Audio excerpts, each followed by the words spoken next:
The Marshall Islands are an island nation in the northern Pacific Ocean. The Marshall Islands are made of 29 atolls. The islands enjoy a tropical climate year-round with infrequent hurricanes from July to mid-November. The islands are home to more than 70,000 people. The population is mainly made up of indigenous Marshallese, but there are also German, Japanese, and American Marshallese on the islands. As a whole, the people are relaxed and close-knit with a distrust of rubelli or outsiders. The most common food on the Marshall Islands is fish. The island's scanty lands have been found to reliably produce 3 crops: breadfruit, pandanus, and swamptail, with coconuts also growing about. The Marshallese are a very religious people, with the majority being Christian. The Marshall Islands have an interesting history.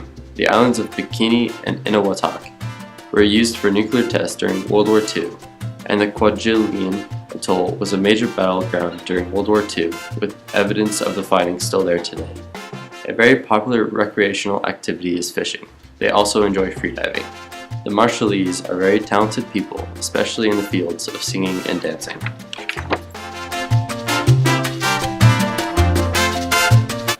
Good day, my name is Josh Holtz and this is Doug, and we are going to interview him about his experiences on these islands. So, can you tell us when you went to the Marshall Islands? Yes, Josh. I worked in the Marshall Islands from 2007 to 2010. Okay. Why did you go to the Marshall Islands for that time? Well, I became the interim dean of students at the College of the Marshall Islands and worked with them to improve the retention rate at the college and to increase student enrollment. Okay. What kind of thoughts did you have about the Marshall Islands before you visited there, and how did they change after you visited the Marshall Islands? Well, that's a very good question. I think a person has a tendency to romanticize the South Pacific and island life and palm trees and beach and coconuts, and I pretty much had that opinion.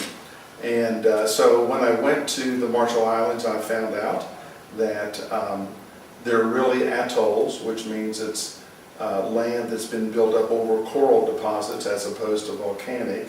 It's flat and was not very green, with not whole lots of beaches that you would think of that you could go sun yourself on. And I found out that the Marshall Islands was a third world country, and one in which there was a dedicated number of people that wanted to improve the quality of life there. And so that was all I needed. It was not a tourist trip on my part. Okay. So you talked about it being a third world country. Yes. What would you say the standard of living is for the people in the Marshall Islands? Well, I think that for the vast majority of them, it is basically a subsistence kind of living. The unemployment rate is very high, unfortunately, and what work there is, it's done in the fishing industry and related activities. And most of the people are educated through high school. Only a small percentage have gone on to college, and that was one of the reasons that I was there, was to help increase the college going rate amongst the islanders.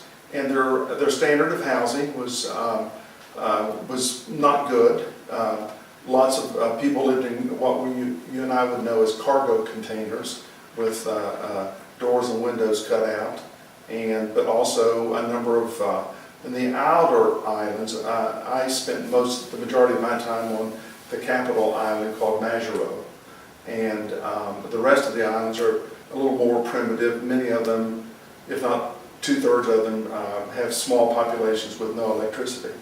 Okay. Out of all the memories and experiences in the Marshall Islands, what would you say is your favorite?